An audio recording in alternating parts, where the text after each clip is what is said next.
Hello बच्चों, क्या हाल चाल, कैसे हैं आप लोग? कैसी चल रही है आपकी पढ़ाई? आज हम लोग डिस्कस करने वाले हैं जेई एडवांस सीरीज का, टारगेट आईआईटी सीरीज का एक और चैप्टर व्रत। पिछली क्लास में ही हमने व्रत स्टार्ट कर दिया था और कुछ व्रत के सवाल कर लिए थे। आज हम लोग आगे बढ़ाने वाले हैं, व्रत की और चीज़ों को देखेंगे, क्या क्या क्वेश्चंस व्रत पर पिछले सालों में पूछे गए हैं और उनसे सीखने की कोशिश करेंगे हम लोग कई सारे महत्वपूर्ण कॉन्सेप्ट।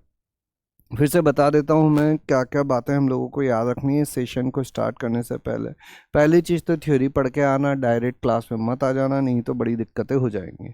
दूसरी चीज़, इसको प्लेन वीडियो की तरह नहीं देखना है, जैसे क्वेश्चन सामने आए वीडियो पॉज करना है, खुद से सॉल्व करना है, खुद से सफिशिएंट टाइम देना है, जितनी मेहनत कर सकते हो कर लेनी है, उसके बाद सॉल्यूशन देखना है, तभी कुछ सीखने को मिलेगा, नहीं तो नहीं मिलेगा। तीसरी चीज़, जितना ड्यूरेशन का ये सेशन है उससे कम 2 से 2.5 गुना समय आपको लगना चाहिए, अगर आप ईमानदारी से सारा काम कर रहे हैं तो। ठीक है, इसीलिए सेशन की लेंथ में 1 घंटे से 1.25 घंटे के बीच में ही रखूंगा, क्योंकि अगर ईमानदारी से कर रहे हो तो ये आपके 2 से 2.5 घंटे कंज्यूम करने वाला है।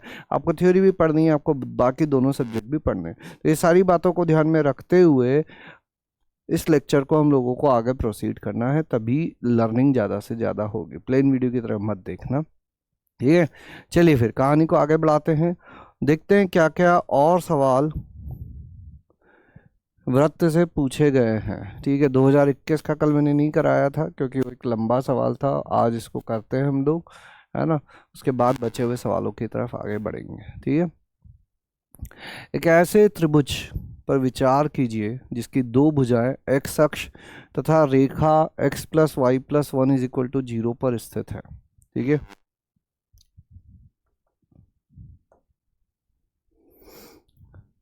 पहले बना देते हैं हम लोग अपना एक्स अक्ष और वाई अक्ष।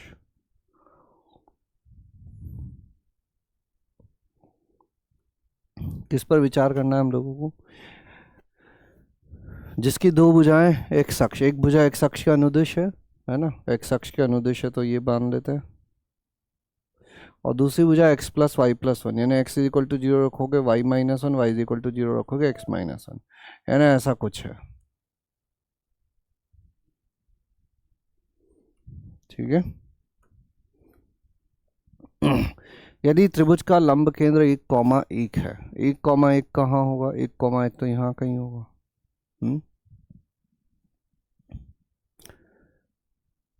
तब त्रिभुज के शीर्षों से होकर जाने वाले वृत्त का समीकरण है। ठीक है, क्या करता हूं मैं, इनको थोड़ी देर के लिए हटा देता हूं यहाँ से, ताकि हम लोग डायग्राम जो है अपनी निर्धारित जगह पर समझने वाली स्थिति में बना पाए, है ना। इसको मैं हटा देता हूँ और यहाँ पर भी जो दो रेखाएं हैं उसमें से एक रेखा हटा देता हूँ, बस इस रेखा को रखता हूँ। ठीक है, तो किस टाइप की बातें हैं ये मान लेते हैं अपन। एक्स अक्ष, एक्स अक्ष की समीकरण क्या होती है? y = 0। मतलब एक भुजा जो है वो कैसी है? y = 0 वाली है, सीधी। और दूसरी भुजा जो है वो है x प्लस, मान लेते हैं तीसरी भुजा यहाँ कहीं है, खुद से मान लिया हमने, तीसरी भुजा ऐसी कुछ है ना। अब स्केल से नहीं बना रहा हूँ मैं डायग्राम। और इसका लंब केंद्र जो है वो कहाँ होगा? यहाँ से एक लंब गिरा है, यहाँ से एक लंब गिरा है,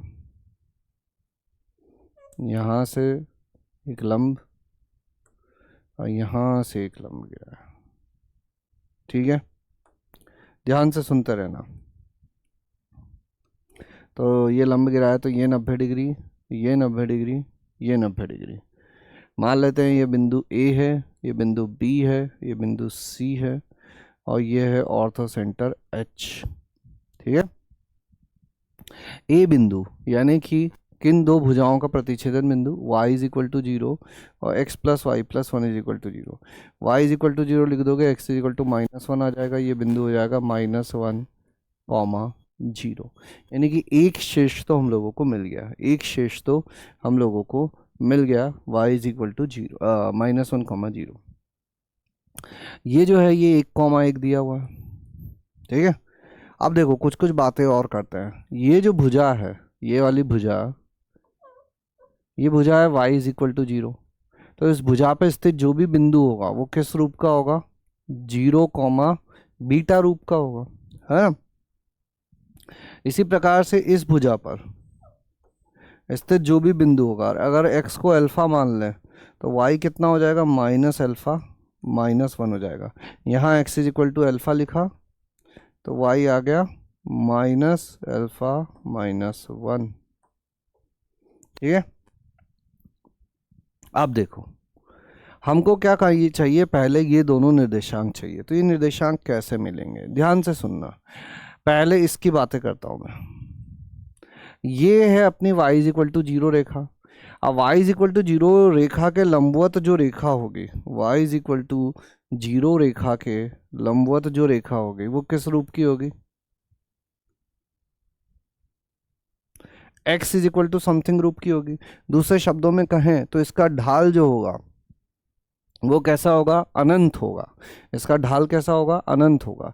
ये जो भुजा होगी ये x इज इक्वल टू के रूप की होगी। और ये किससे गुजर रही है? 1,1 से गुजर रही है। तो 1,1 से गुजर रही है तो ये रेखा किस रूप की हो जाएगी? x इज इक्वल टू 1 रूप की हो जाएगी। अगर ये रेखा x इज इक्वल टू 1 है तो इस रेखा पर स्थित प्रत्येक बिंदु के लिए x निर्देशांक एक ही रहने वाला है, अर्थात अल्फा इज इक्वल टू 1 हो जाएगा। अल्फा इज इक्वल टू 1 हो गया तो ये निर्देशांक कितने हो जाएंगे? 1 कॉमा माइनस 2, यानी कि दूसरा भी हम लोगों को मिल गया। समझ गए बात को? बोलो फटाफट, क्लियर है? अब तीसरी चीज बताता हूं। देखो फिर से ये जो BC है और ये AH है, ये लंबवत है। AH is perpendicular to BC, है ना। AH का ढाल कितना है? तो AH का ढाल और BC के ढाल का गुणनफल -1 होगा। AH का ढाल है h minus 0 1 minus 0 upon 1 minus -1। BC का ढाल, एक बिंदु ले लें अपन, ये C वाला और एक ये ले लें तो कितना हो जाएगा? बीटा माइनस -2 यानी beta divided by -1 is equal to -1। तो ये कितना हो जाएगा? 1/2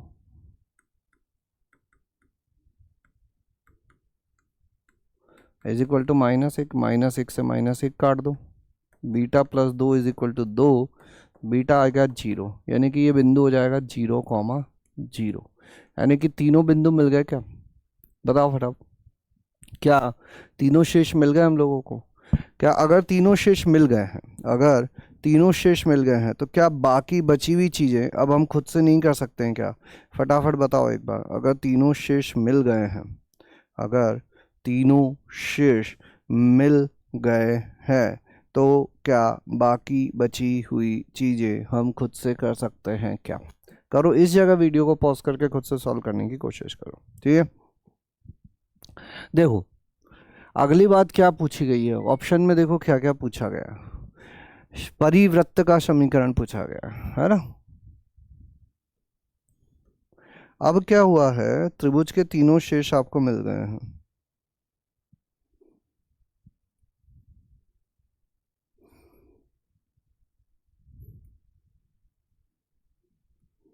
एक शेष है -1,0, एक शेष है 0,0 और एक शेष है 1,-2। यही है ना, -1,0, 0,0 और 1,-2। ठीक है, और लंब केंद्र हमको पता है H 1,1 है। परिकेंद्र पता करना, अगर तीनों शेष पता है तो परिकेंद्र वैसे तो पता कर सकते हो तुम लोग कि वृत्त के समीकरण मान लो तीनों बिंदुओं से गुजार दो, उस तरह से आ जाएगा। और क्या तरीका हो सकता है ना। मेथड नंबर 1 कि x² plus y² plus 2gx,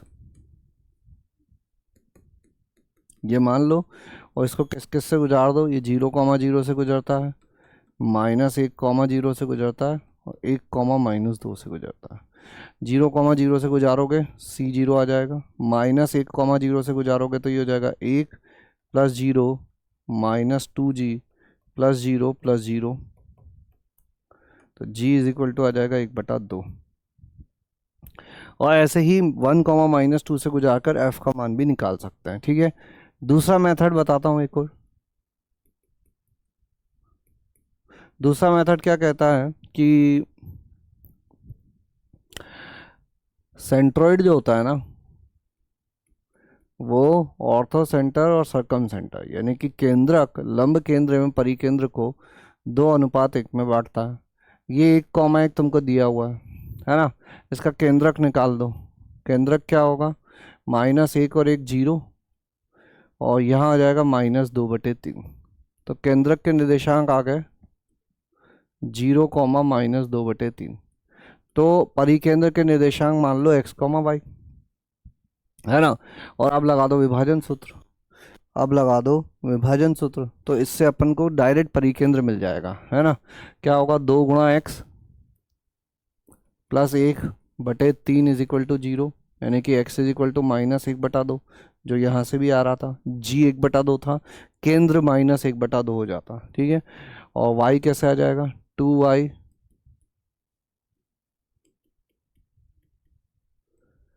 2y + 1 = -2,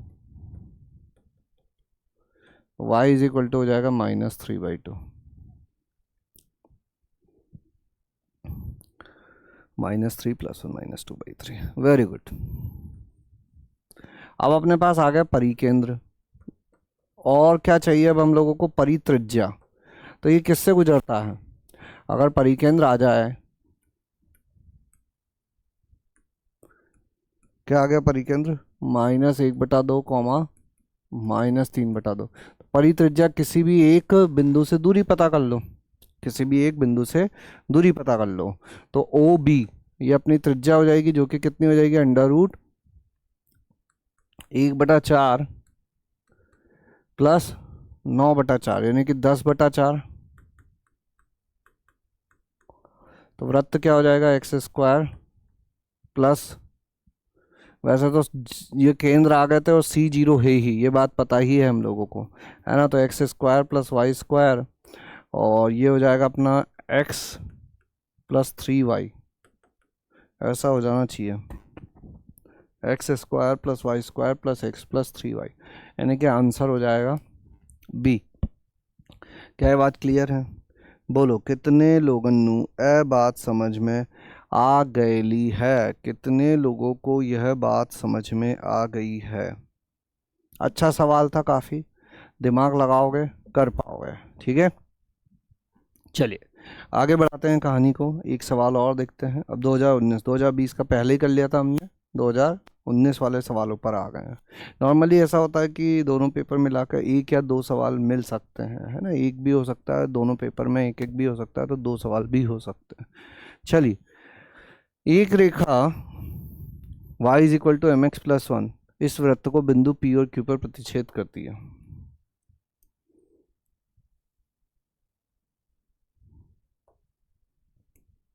क्या बात कही गई है, एक रेखा है,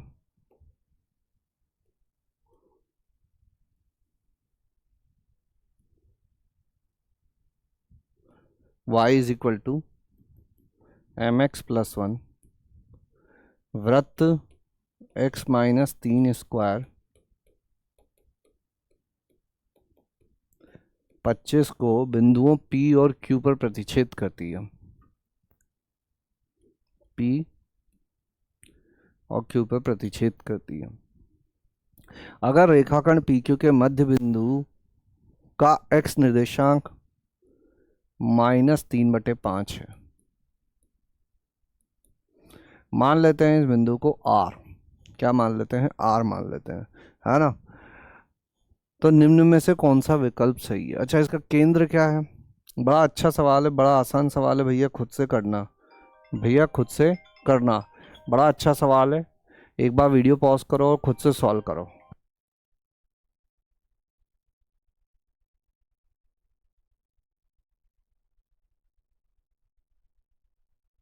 देखो, केंद्र है 3, -2, मान लेते हैं केंद्र C है।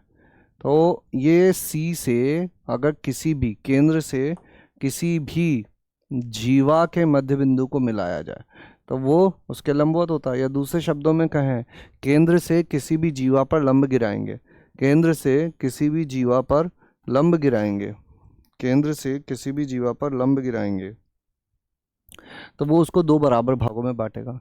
अब अगर इस रेखा पर है ये बिंदु और इसमें x इज इक्वल टू -3/5 रख दिया जाए, तो y इज इक्वल टू कितना हो जाएगा, -3m/5 +1।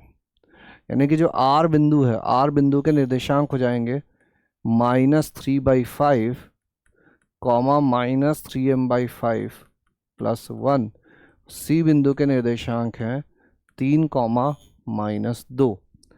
अब ये दोनों रेखाएं कौन कौन सी रेखाएं, पी क्यू और सी आर, ये दोनों एक दूसरे के कैसी हैं, लंबवत है या नहीं है, ये दोनों एक दूसरे के लंबवत है ना। तो क्या होगा, पी क्यू का ढाल और सी आर का ढाल, देखो ये कॉन्सेप्ट पिछले सवाल में भी यूज हुआ था, ये कॉन्सेप्ट यहाँ पे भी यूज हो रहा है। पी क्यू का ढाल है m, सी आर का ढाल क्या होगा, यहाँ से देखो है ना, तो कितना हो जाएगा, -3/5 +1 -2 यानी कि +2 और -3/5 -3 इज इक्वल टू -1। क्लियर है क्या, बोलो क्या यह बात क्लियर है। अब बताओ, यहाँ से m का मान नहीं पता कर सकते क्या तुम, तो m का मान क्या हो जाएगा, m गुणा ये कितना लिखा हुआ है 3 -3/5, तो 5 दिया 15, 12/5 रह जाएगा ये, है ना। और एक गड़बड़ है, ये 3m है, 3m, तो ये हो जाएगा 3 -3m/5। नीचे जो है दोनों नंबर है, नीचे जो है वो दोनों नंबर है, यहाँ पर -3m/5 +1 -2 -3m/5 -1, तो ये हो जाएगा -18। ठीक है, इसको इधर गुणा कर दो, 5 इज इक्वल टू 18/5, 5 से 5 काट दो, इसको अंदर गुणा कर दो, 15m -3m² is equal to 18, तो 3m²,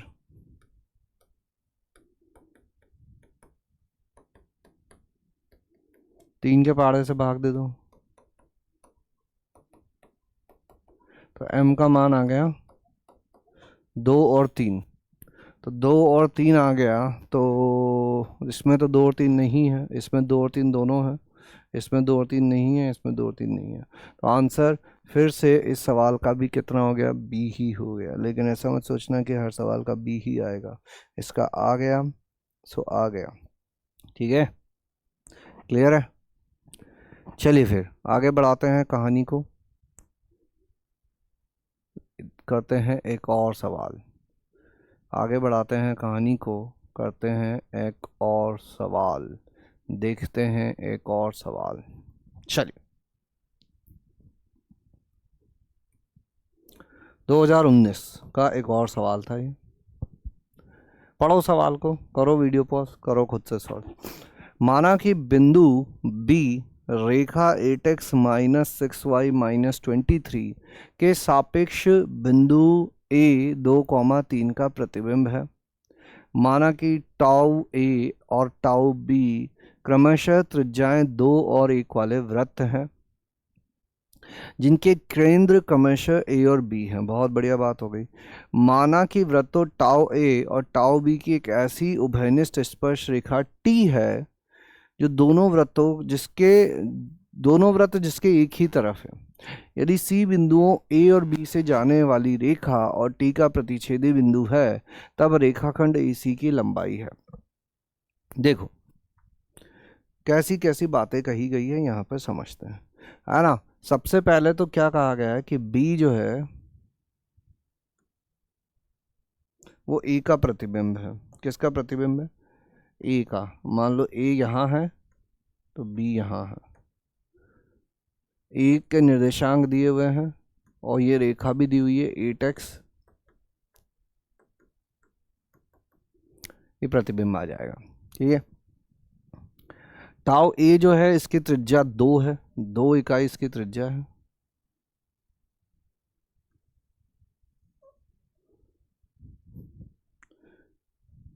2 इकाई त्रिज्या। अच्छा, एक ही इससे दूरी पता कर लेते हैं पहले अपन, ताकि हमको पता चल जाएगा कि वह वृत्त जो है वो इसको काटेगा या नहीं काटेगा, है ना। त्रिज्या 2 है, तो मान लीजिए इस बिंदु को अपन थोड़ी देर के लिए P बोल दें। तो AP दूरी कोई बता सकता है मुझे कितना होगा? तो AP दूरी हो जाएगी 8 दूनी 16 माइनस 6 18 माइनस 23 बटे अंडर रूट 8 का स्क्वायर और 6 का स्क्वायर यानी कि 10 माइनस 2 माइनस 25 बटा 10 यानी कि 5 बटा 2 यानी कि 2.5। यानी कि वृत्त जो है वो ऊपर का ऊपर ही रह जाएगा, वृत्त ऊपर का ऊपर ही रह जाएगा। ये वाला वृत्त ऐसे यहाँ ऊपर का ऊपर ही रह जाएगा। थोड़ा सा इसी को छोटा कर देते हैं ताकि बना पाए हम लोग।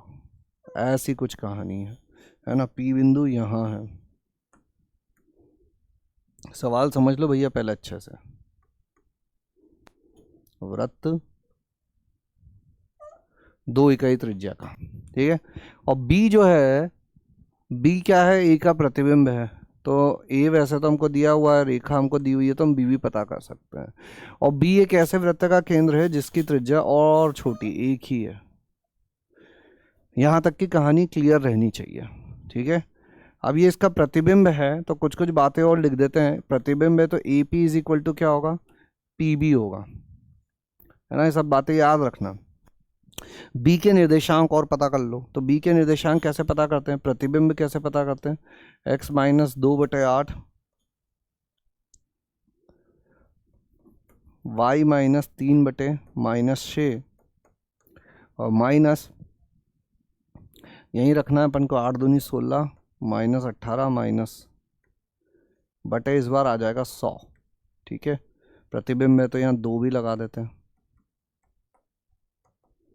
y माइनस 3y माइनस 6 और ये कितना होता है ऊपर 23, तो माइनस 25 प्लस 2 50 यानी कि 1/2, ठीक है।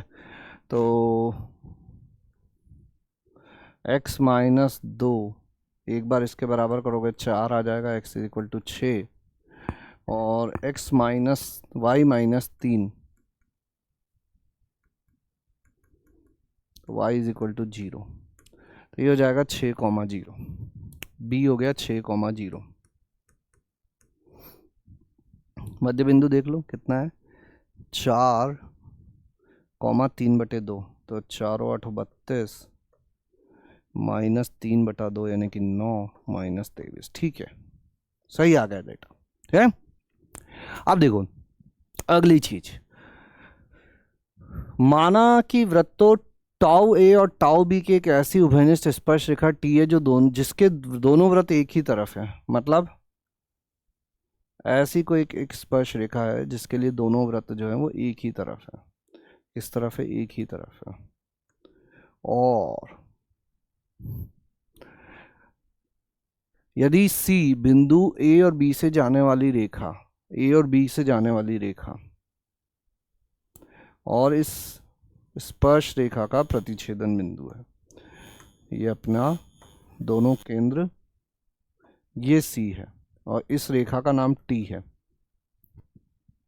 ठीक है। तब रेखाखंड AC की लंबाई हमको बतानी है, ठीक है। अब यहाँ पर है ना, हमें नॉलेज काम में आती है। स्पर्श रेखा की समीकरण ज्ञात करने के लिए कॉन्सेप्ट बताया जाता है कि ये जो अपनी बाह्य स्पर्शी होती है, ये केंद्रों को मिलाने वाले रेखाखंड को किस अनुपात में बांटती है? इनकी त्रिज्याओं के अनुपात में बांटती है। इसकी त्रिज्या 2 है, इसकी त्रिज्या 1 है ना। इसको इधर बना के बताता हूँ मैं। इसका अर्थ क्या होगा, ऐसे देखना।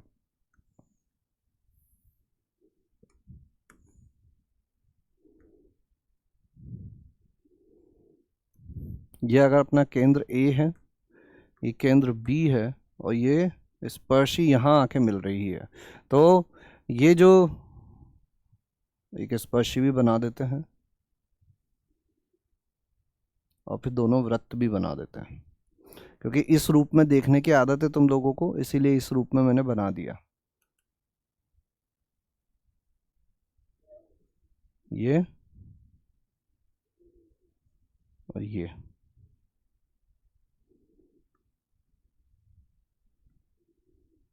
ठीक है। ये 2 है, ये 1 है। तो ये इन दोनों को इन्हीं अनुपात में, त्रिज्याओं के अनुपात में ही बाह्य विभाजित करता है। अर्थात AC बटे BC जो होगा वो 2:1 होगा। ये 2 होगा, ये 1 होगा। इसका मतलब क्या हुआ? इसका मतलब ये हुआ कि B जो है वो क्या हो गया, मध्य बिंदु हो गया कि नहीं हो गया? इसका अर्थ क्या हुआ?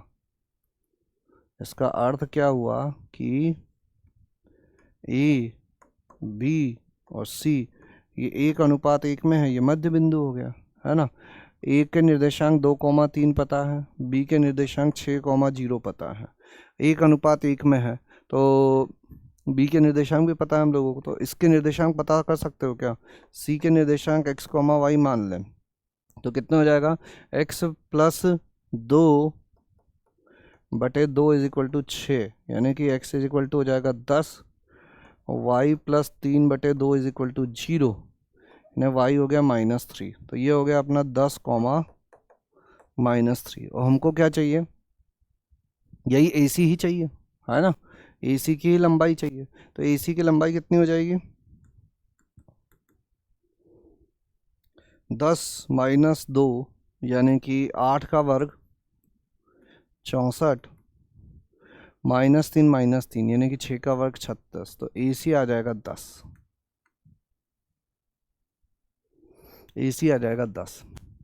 ठीक है। अब देखो एक तरीका और भी है वैसे। अगर यहाँ पर वो P बिंदु ले आऊँ मैं जिसके सापेक्ष ये प्रतिबिंब था, तो अपन ने AP दूरी निकाल ली थी। ये AP दूरी कितनी थी? 2.5। ये 2.5 होगी तो ये भी 2.5 होगी, है ना। तो ये पूरी 5 हो गई, और ये इसका डबल है, ये इसका डबल है। तो 5 और 5 10, यहाँ से भी आ जाता। ठीक है। तो ठीक है, किसी भी एक मेथड से जा सकते हो। समझ रहे हो क्या बात को? अरे AP = BP = 2.5 है, मतलब AB = कितना हो गया? 5 हो गया। अगर AB 5 है और AB और BC बराबर है, जितना AB है उतना ही BC है, जितना AB है उतना ही BC है, तो ये भी 5 होगा। तो AC कितना हो जाएगा? 10 हो जाएगा। क्लियर? बोलो, क्या यह बात क्लियर है क्या? चलिए फिर आगे बढ़ते हैं, एक सवाल और करते हैं।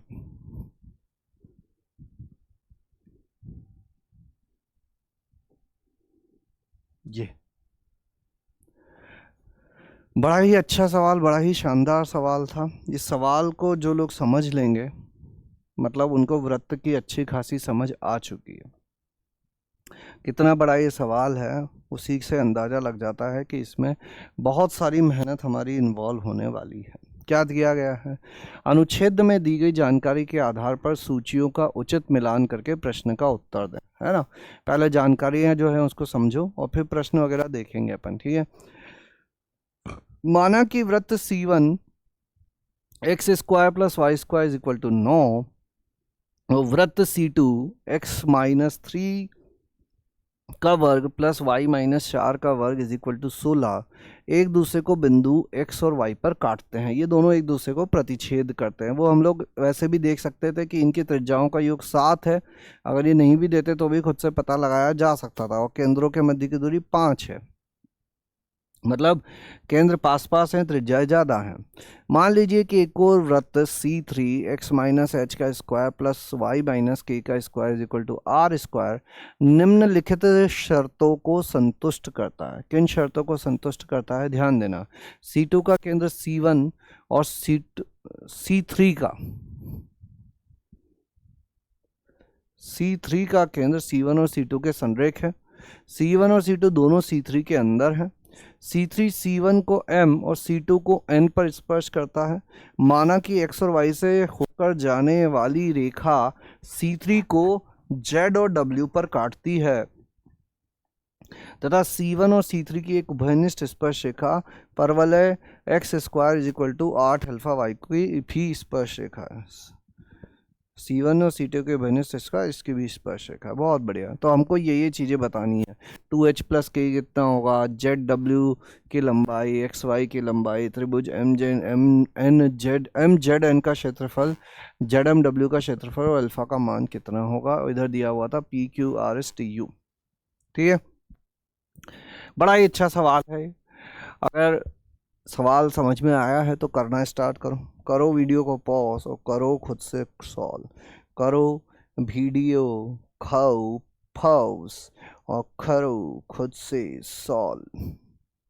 करो वीडियो को पॉज, करो खुद से सॉल्व। करो वीडियो को पॉज, करो खुद से सॉल्व।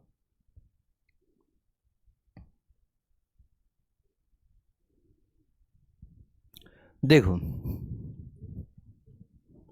पीछे चलते हैं वापस से और इसके हिसाब से डायग्राम बनाते हैं। थोड़ा सा डायग्राम समझ में आना बहुत ज़्यादा ज़रूरी है। ध्यान से सुनना। अच्छा खासा डायग्राम बना रहा हूँ तुम्हारे लिए ही। इतनी मेहनत हो रही है भैया, किसके लिए हो रही है इतनी मेहनत बताओ? तुम्हारे लिए हो रही है। सारी चीज़ें जो हैं वो प्रथम चतुर्थांश में ही है, इसीलिए इधर ही बना के रखता हूँ मैं। x² + y² = 9 है। थोड़ा सा तो इधर रखना पड़ेगा, इतना भी नहीं कर सकते।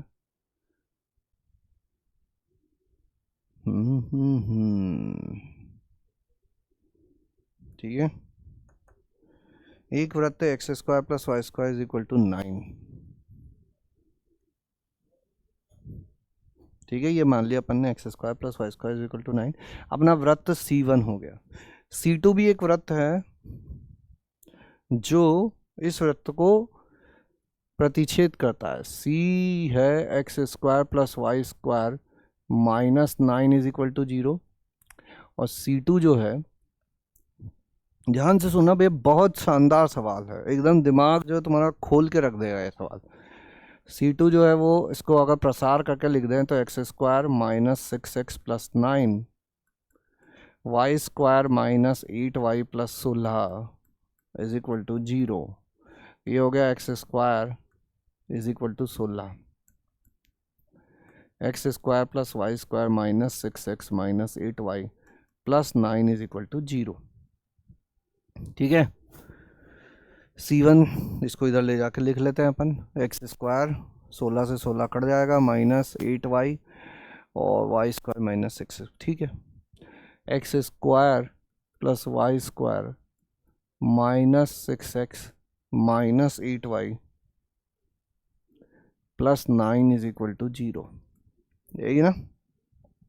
देख लो, ध्यान से करा करो भैया, है ना? जल्दी मत करा करो, सही होना जरूरी है। जल्दी होना बात की बात है, स्पीड बाद में बढ़ाएंगे, पहले एक्यूरेसी तो बढ़ाएं। अब ये दोनों वृत्त एक दूसरे को प्रतिच्छेद करते हैं, ये बात हमको कही गई है।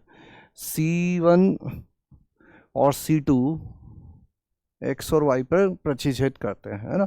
तो ये जो XY रेखा है ये क्या हो जाएगी? उभयनिष्ठ जीवा हो जाएगी।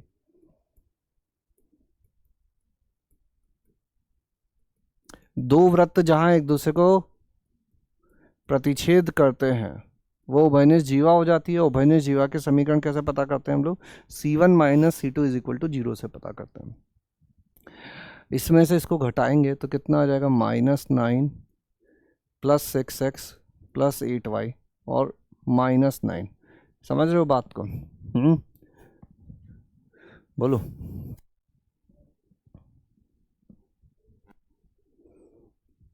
= 0। तो ये कितना हो गया? 6x + 8y -18 = 0, यानी कि 3x + 4y -9 = 0। ये किसका समीकरण आ गया? XY रेखा का समीकरण आ गया, है ना?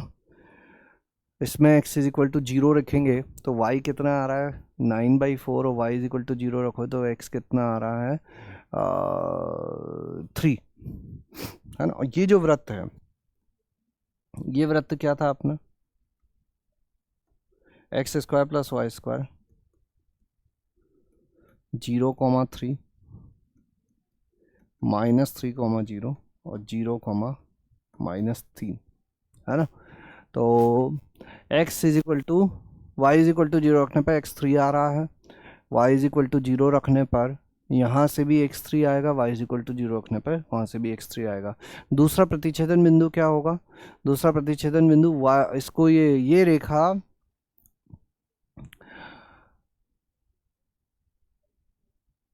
x अक्ष को कहाँ काटेगी, y अक्ष को कहाँ काटेगी? जब x 0 रखेंगे तो 9/4 यानी कि थोड़ा सा कम हो जाएगा, यहाँ कहीं पे काटेगी ये, है ना। तो जो दूसरा वृत्त आने वाला है अपना, दूसरे वृत्त का केंद्र क्या है? 3,4, 3,4 यानी कि ये बिंदु होता अपना, मैं बस अच्छा डायग्राम बनाने के लिए सारा काम कर रहा हूँ। 3 x अक्ष पे 3 और y अक्ष पे ऊपर चले जाएंगे तो 4 पे पहुंच जाएंगे, ठीक है। और ये जो वृत्त है ये कुछ इस प्रकार है, 3,4 से गुजारना है इसको, ऐसा कुछ ही वृत्त रहने वाला है,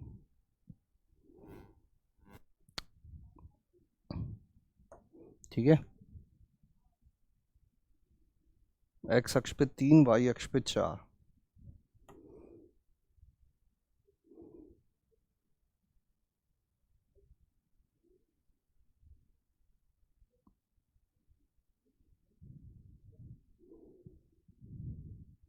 ये पहला केंद्र है। C1 का केंद्र है ये 0,0, C1 0,0, और ये दूसरे वृत्त का केंद्र है C2 3,4, ठीक है। अब एक और वृत्त है, उसके बाद क्या कहा गया है, एक और वृत्त है ये जो निम्नलिखित शर्तों को संतुष्ट करता है। C3 का केंद्र C1 और C2 के केंद्रों के संरेख है, ठीक है। C1 और C2 दोनों C3 के अंदर है। अब इन दो बातों से हम लोगों को क्या बात पता चली कि एक नया वृत्त हम लोगों को इस प्रकार बनाना है कि वो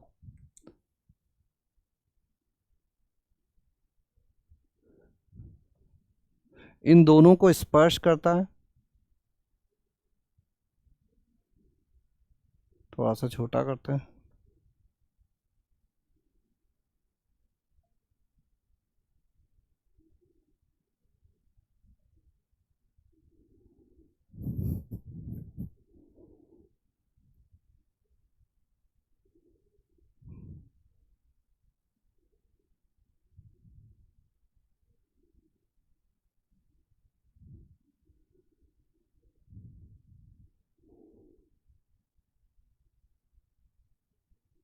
ठीक है। देख लो यहीं पे बातें लिखी हुई है सारी। C3 C1 को M और C2 को N पर स्पर्श करता है। C1 को M,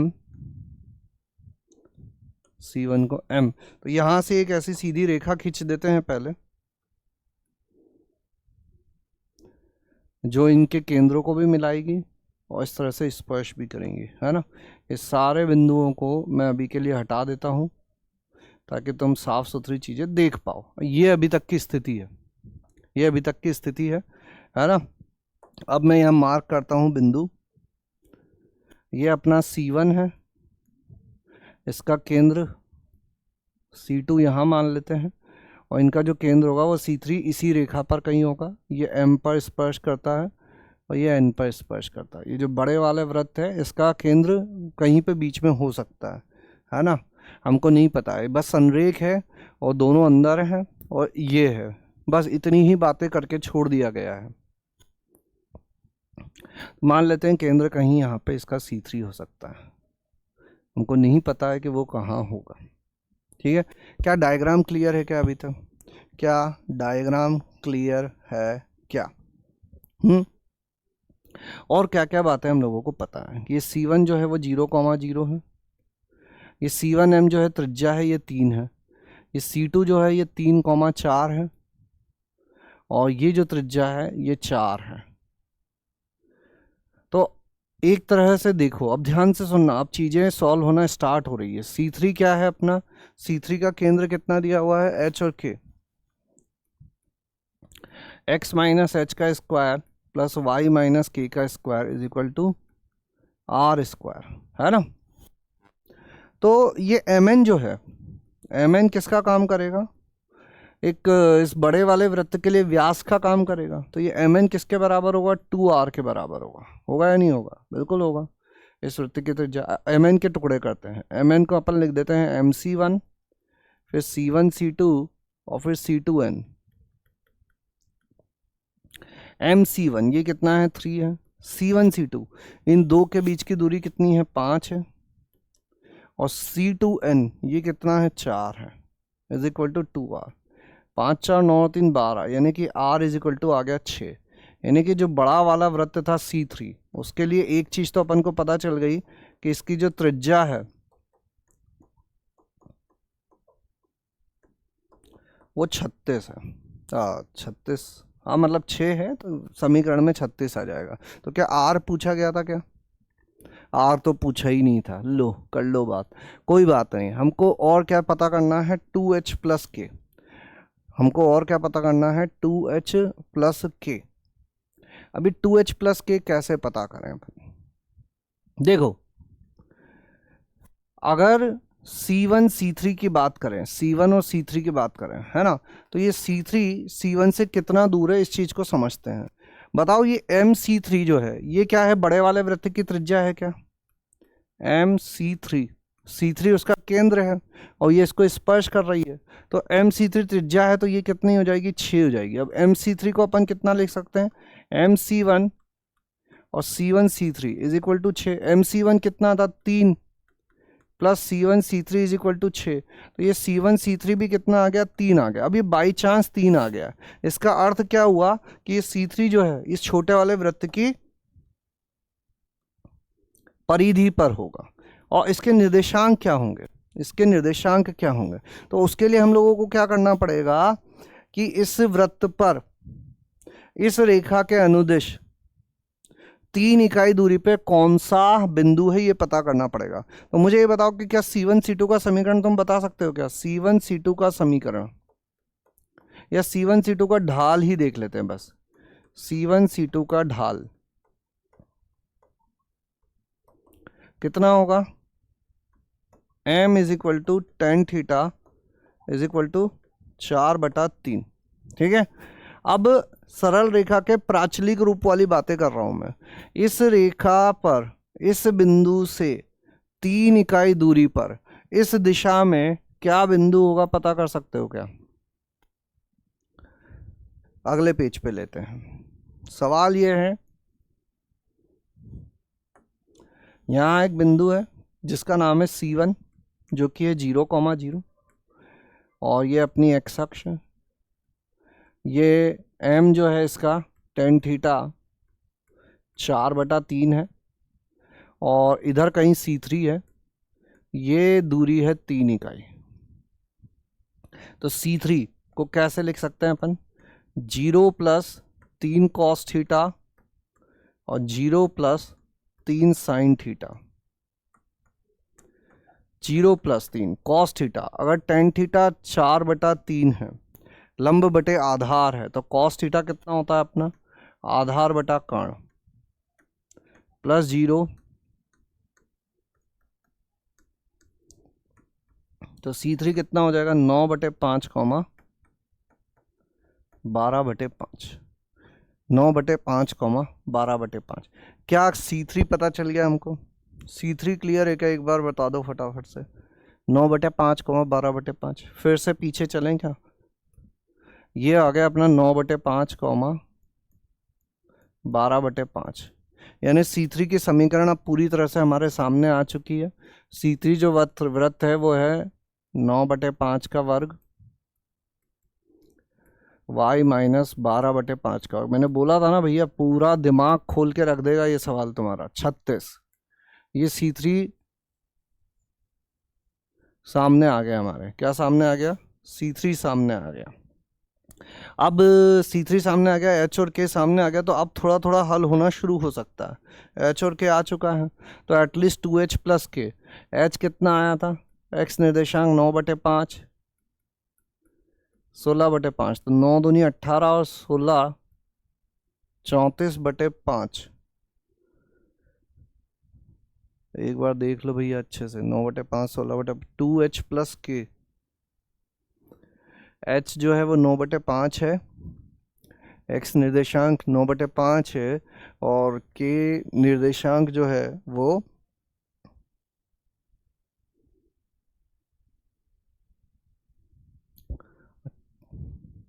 12/5 है, अपन ने कितना लिख दिया यहाँ पे, 16/5 लिख दिया।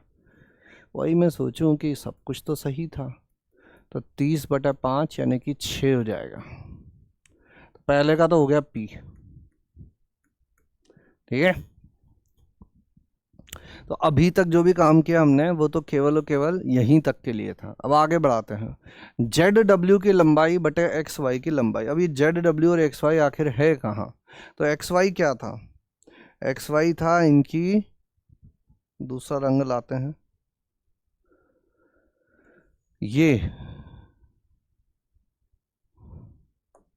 ये था x, ये था y, ये था z और ये था w। देख लो x और, पहले तो ये दोनों आपस में एक्स वाई पे काटते हैं, समझ में आई क्या था। x और y से होकर जाने वाली रेखा C3 को z और w पर काटती है तथा C1 और C3 की एक उभय, वो बात की बात है, ठीक है। सवाल में क्या पूछा गया अपन से? जेड डब्ल्यू और एक्स वाई, जेड डब्ल्यू और एक्स वाई की लंबाई बतानी है हम लोगों को। किस किस की लंबाई बतानी है? जेड डब्ल्यू की लंबाई बतानी है और एक्स वाई की लंबाई बतानी है। तो एक्स वाई के समीकरण आपके पास है ना। एक्स के तो निर्देशांक भी है। कैसे पता किया जाए, कैसे पता किया जाए? तो उसके लिए मैं क्या करता हूँ, ध्यान से सुनना। पहले एक छोटू वृत्त बना के तुम्हें समझाता हूँ। अब बहुत अच्छा सवाल है भाई, बहुत अच्छा सवाल है। ये वाला छोटू वाला वृत्त लेते हैं अपन, जिसका केंद्र था 0,0, इससे इधर और इससे इधर एक्स और वाई था। एक्स वाई की समीकरण क्या थी? 3x + 4y - 9 = 0। वैसे तो समीकरण की भी जरूरत नहीं, मैं बताता हूँ कैसे। देखो इसकी त्रिज्या कितनी है? 3 है। अगर ये लंबाई बता दो तो काम हो जाएगा क्या? अगर इस लंबाई को मैं p बोल दूं तो ये वाली चीज पता चल जाएगी, है ना। अभी p कैसे पता चलेगा? तो उसके लिए हम लोगों को लानी पड़ेगी समीकरण 3x + 4y - 9 = 0। तो p क्या हो जाएगा? 0,0 की इस बिंदु से दूरी -9/5, तो p हो गया 9/5। अगर इस बिंदु को थोड़ी देर के लिए कुछ अपन x y z w तो हो ही चुका है, a बोल देते हैं, a, है ना। तो एक्स वाई जो होगा वो क्या होगा? ये दोनों बराबर है तो 2 टाइम्स ए वाई बोल सकते हैं। ये मध्य बिंदु पर जाता है, ये मध्य बिंदु पर जाता है ना। तो ए वाई, एक्स वाई = 2 टाइम्स ए वाई। और इस त्रिभुज में, त्रिभुज AC1Y में देखो तो हम लोग क्या लिख सकते हैं कि AC1² + AY² = C1Y²। C1Y त्रिज्या है अपनी, 3 × 9 हो जाएगा। AC1 जो है वो P है, P का वर्ग यानी कि 81/25 हो जाएगा, ठीक है। तो AY² कितना आ जाएगा? 9 - 81/25, तो 25 9 में 225 -81/25, तो कितना हो गया? ये 4 AY²। तो AY कितना हो जाएगा? 12/5। और XY कितना हो जाएगा? इसका डबल यानी कि 24/5। तो यहाँ से तो जाके अभी XY आया है अपना, कितना आया XY? 24/5। क्या ये बात समझ में आ रही है? बोला था ना मैंने, एकदम दिमाग की बत्ती खोल देने वाला सवाल है ये दिमाग की बत्ती खोल देने वाला सवाल है। अब ZW कैसे लाएं? ये बड़े वाले वृत्त को देखो। अब इस बड़े वाले वृत्त का केंद्र भी पता है तुमको, तो जो काम इस छोटे वाले वृत्त से किया वही अब हम इस बड़े वाले वृत्त से करेंगे। 9/5, 12/5 और त्रिज्या है 6, है ना। तो इस बड़े वाले वृत्त के लिए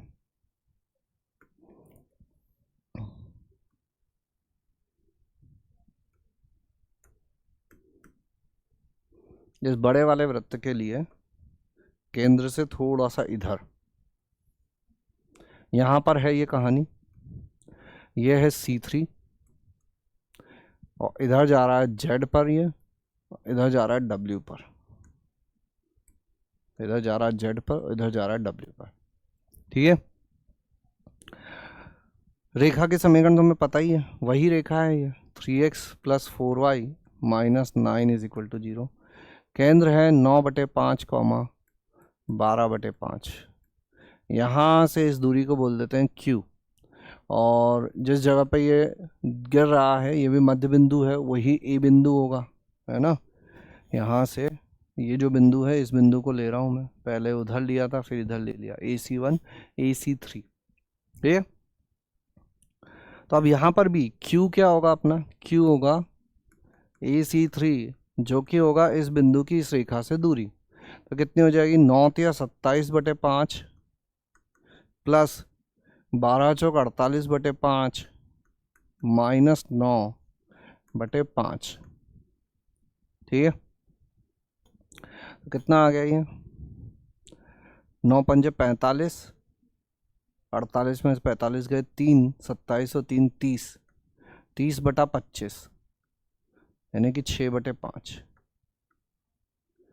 अभी Q आ गया। अब फिर से ये जो हिस्सा और वो जो हिस्सा है ये दोनों बराबर होंगे, these two part are equal, तो ZW हो जाएगा ZA + AW, यानी कि 2 टाइम्स AW बोल सकते हो। AW कहाँ से आएगा, तो AC3 square + AW square = C3W square. ये हो जाएगा Q स्क्वायर यानी कि 36/25, AW स्क्वायर पता करना है हम लोगों को, और C3W यानी कि इसकी त्रिज्या, ये कितना हो जाएगा 36। तो ये हो गया 36 - 36/25 यानी कि 1 - 1/25 यानी कि 24/25। ठीक है, तो AW कितना आ गया अपना, इसका अंडर रूट कर दे तो 6/5 √24 यानी कि 12√24। 24 को 6 × 24 करके 4 से 2 बार ले लेते हैं, तो ये हो जाएगा 24√6/5। वो कितना आया था 24/5 और ये 24√6/5। तो XY ऑब्वियसली छोटा आना था क्योंकि वो अंदर है, और ZW जो है वो बड़ा आना था क्योंकि वो बाहर है ना। तो ZW भी मिल चुका है अपन को। तो अब सवाल अपन अगला भी कर सकते हैं। ZW की लंबाई है अपनी 24√6/5 डिवाइडेड बाई 24/5 यानी कि बचा कितना, √6। बोलो आया, मज़ा आया कि नहीं आया। बोला था ना मैंने कि एक ही सवाल जो है ना वो इतने मज़े ला देगा कि और कुछ करने की जरूरत ही नहीं पड़ेगी। बोलो बोलो बोलो बोलो बोलो, क्या ये बात क्लियर है, क्या यह बात क्लियर है? क्या यह बात क्लियर है? बढ़ाएं आगे कहानी को फिर। चलो अगला पार्ट देखते हैं। अगले पार्ट में क्या कहा गया है, अब त्रिभुज लाने हैं दो। अभी सवाल खत्म नहीं हुआ, अभी तो बहुत बाकी है। अभी तो वो एक परवलय वाला हिस्सा भी बाकी है, अभी तो एक परवलय वाला हिस्सा भी बाकी है। पहले तो इसी को निपटाते हैं। MZN और ZMW,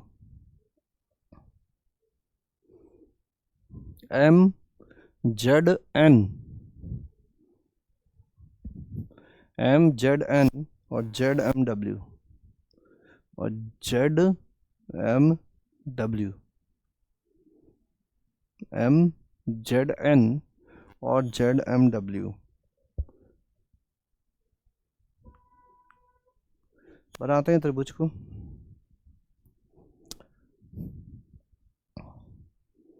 एक त्रिभुज तो है ये MZN,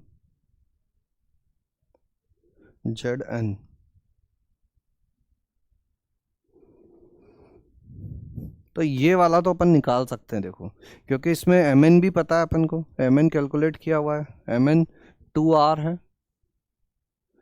और ये AZ ये भी अभी अभी निकाला है अपन ने, ए जेड, ए डब्ल्यू या ए जेड दोनों बराबर है, ए डब्ल्यू और ए जेड बराबर है ना। ये वाला तो क्लियर है। दूसरा त्रिभुज कौन सा बोला इन्होंने, जेड एम डब्ल्यू,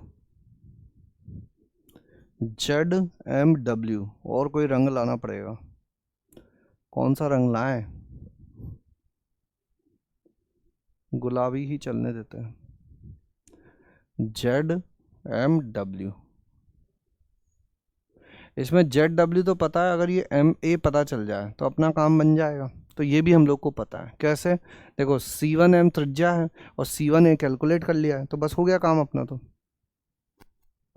यहाँ पे क्या कर सकते हैं अपन, ऊपर वाले त्रिभुज को, इधर थर्ड वाले को यहाँ सॉल्व करता हूँ मैं। एम जेड एन के क्षेत्रफल को लिख सकते हैं अपन 1/2 mn, इसके आधार का काम करेगा, mn इसके आधार का काम करेगा। ये सब लंबवत है भैया, है ना, ये और ये लंबवत है क्योंकि ये उभयनिष्ठ जीवा है और ये केंद्रों को मिलाने वाली रेखा है, तो ये इसके लंबवत रहती है। ठीक है, तो ए जेड इसके लिए लंब का काम करेगा, ए जेड बटे 1/2। यहाँ क्या चाहिए अपन को, इसमें आधार का काम करेगा जेड डब्ल्यू और लंब का काम करेगा एम ए, क्योंकि ये भी 90 डिग्री है, जेड डब्ल्यू और एम ए, जेड डब्ल्यू और एम ए। ठीक है, सारी चीजें पता है हम लोगों को। एम एन कितना है, एम एन 2r के बराबर है जो कि 12 होगा। ए जेड जो है यहीं पे लिखता हूँ, देखो एम एन सारी चीजें लिख देता हूँ, एम एन 2r 12 है और जेड ए डब्ल्यू के बराबर होगा, जेड ए डब्ल्यू के बराबर होगा। और A W A W A W A W ये रहा, ए डब्ल्यू ये रहा, जिसका हमने डबल किया था, मतलब इसका आधा कर दो, तो 12√6 बटे 5, 12√6 बटे 5, 12√6 बटे 5। ठीक है, इस वाले त्रिभुज में जेड डब्ल्यू पता ही है हम लोगों को, अभी पता क्या जेड डब्ल्यू, ये रहा 24√6 बटे 5। और अंतिम एम ए कैसे पता चलेगा, MC1 प्लस C1A, MC1 है 3 और C1A निकाला था, C1A कहाँ है दिख रहा है क्या किसी को, C1A, ये P जो दूरी है ये C1A ही है, जो कि है 9/5, 9/5। तो ये हो जाएगा 5 से 15 और 9 24/5। आ गई सारी चीजें, उधर वाले दो भी आ गए, इधर वाले दो भी आ गए, 12 और 12√6 बटे 5। तो ऊपर है 12 और 12√6 बटे 5, जेड डब्ल्यू 24√6 बटे 5 अभी अभी लिखा था अपन ने, और एम ए कितना आ गया था 24/5। कर लो इसको हल।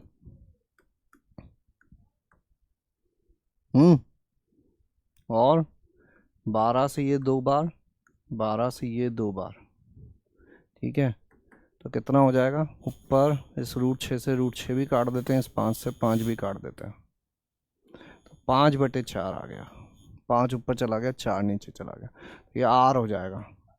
तो PQR, वाह, अभी तक तो बड़ी आसानी से तो नहीं हो रही हैं चीज़ें, मेहनत तो काफ़ी लगी रही है, आसानी से तो नहीं हो रही है, मेहनत तो काफ़ी लग ही रही है। ठीक है, अब आगे बढ़ाते हैं, अगली चीज़ देखते हैं, अगली और अंतिम चीज़ क्या कहा है कि अल्फ़ा और बता दो। तो अल्फ़ा और बता दे, तो बोला था ना मैंने कि बड़ा ही शानदार सवाल है ये, एक सवाल नहीं है ये, कम से कम 4 बड़े बड़े सवाल हैं। तो अल्फ़ा क्या है, C1 और C3 की उभयनिष्ठ स्पर्श रेखा इस परवलय की स्पर्श रेखा भी है।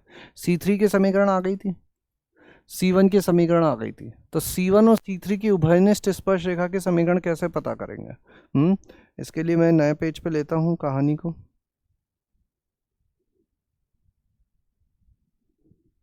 C1 है x square plus y square minus 9 is equal to 0।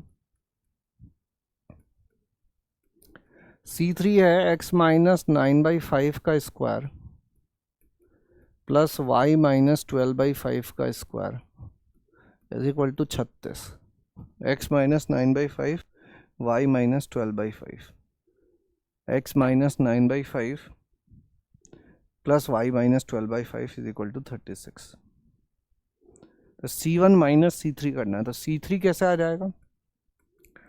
X square minus 18/5x plus 81/25 plus y square minus 24/5y plus 144/25 is equal to 36, है ना। बस लगभग अंत पर ही है सवाल। X square plus y square minus 18x/5 minus 24y/5 और ये कितना हो जाएगा फिर से 225/25, इन दोनों को जोड़ दिया है, ठीक है, माइनस 36 इज इक्वल टू 0। तो x square plus y square minus 18x/5 minus 24y/5, ठीक है, 25 90 225 होता है ना। तो ये 9 हो जाएगा और 36 में से प्लस 9 माइनस 36 तो 27 रह जाएगा, ठीक है, प्लस 9 माइनस 36 27 माइनस का। अब ये C3 आ गया, तो इनकी उभयनिष्ठ जीवा कैसे लिख देंगे? C1 माइनस C3, इसमें से इसको घटा दो, 18x/5 प्लस 24y/5 और माइनस 9 और प्लस 27, तो प्लस का 18 आ जाएगा, है ना। 5 से गुणा कर दो और 6 के पाड़े से काट दो, तो ये पहले 18x प्लस 24y प्लस 90, 6 दिया 18, 6 चौक 24 प्लस 15 इज इक्वल टू 0। ये आ गई C1 और C3 की उभयनिष्ठ जीवा। ये क्या आ गई? C1 और C3 की उभयनिष्ठ जीवा। और ये किसका, ये क्या कहा गया, ये किस परवलय की भी जीवा है? अरे बाप रे, बहुत बड़ा सवाल हो गया। X square is equal to 8ay की भी जीवा है, ये स्पर्श रेखा है, sorry, x square is equal to 8ay की स्पर्श रेखा है। तो यह रेखा x square is equal to 8ay की स्पर्श रेखा है, ठीक है। अब या तो इसका स्पर्श रेखा का प्रतिबंध लगा दो, और स्पर्श रेखा का प्रतिबंध डायरेक्ट नहीं लगाना चाहते हो, है ना, मान लो याद नहीं है तुमको, ऐसे तो याद होना चाहिए। क्या होता है? C is equal to minus AM²। अब वो सब नहीं करना चाहते हो तो क्या करो, अगर ये इसकी स्पर्श रेखा है तो इन दोनों को हल करके D0 कर दो, है ना। तो एक्स स्क्वायर ऐसा का ऐसा 8a, वैसे उसको ही कर देते हैं मन तो अरेंज, वो ज़्यादा आसान काम है। अब बता तो दिया ही है मैंने तुमको, माइनस 15, तो y is equal to minus 3/4x minus 15/4, तो m है माइनस 3/4 और c है माइनस 15/4। और a की जगह, एक्चुअल में यहाँ a की जगह कितना लिखा हुआ है? ये लिखा हुआ है 2a लिखा हुआ है, ठीक है। तो c is equal to minus AM², c है माइनस 15/4, a की जगह 2a लिखना पड़ेगा और m² हो जाएगा 9/16, ठीक है। तो माइनस से माइनस कट गया, ये हो गया 8, ये हो गया 2, तो 15 दूनी 30/9 10/3, यानी कि u। बोलो, आ गई बात समझ में? कैसा लगा ये सवाल? आई होप आप लोगों को समझ में आया होगा, बड़ा ही शानदार सवाल था, ठीक है। नहीं समझ में आया भैया, एक बार खुद से ज़रूर से फिर से करना। यहीं पे रोकते हैं, हमारा टाइम लिमिट ख़त्म होता है। कुछ सवाल और हैं जो मैं यहाँ छोड़ के जा रहा हूँ, जिनको तुम्हें खुद से अटेम्प्ट करना है, लेकिन पहले जो काम हमने क्लास में कर लिया है उसे कंप्लीट करो। होमवर्क रहेगा रिमेनिंग PYQ, अगर पॉसिबल हो सका तो एक लेक्चर और सर्कल का मैं डालूंगा, है ना, क्योंकि मैंने इसीलिए स्ट्रेट लाइन का कम करके सर्कल का लाया था। मैं सर्कल की बहुत सारी चीज़ें हैं, लगभग हमने 2018 तक के काम कर लिया है, 7-8 साल तो हो चुके हैं। और पीछे के सवाल जितना तुम मैक्सिमम कर सकते हो उतना करो। मैं देखता हूँ, कोशिश करता हूँ कि अगर एक आध लेक्चर और सर्कल का आ जाता है तो बाकी क्वेश्चंस भी सर्कल के हम लोग सॉल्व करवा देंगे, ठीक है। चलिए, तो आज की कहानी को यहीं पे रोकते हैं, मिलेंगे नेक्स्ट सेशन में नेक्स्ट आइदर सर्कल और पैराबोला के साथ। तब तक के लिए थैंक यू, धन्यवाद।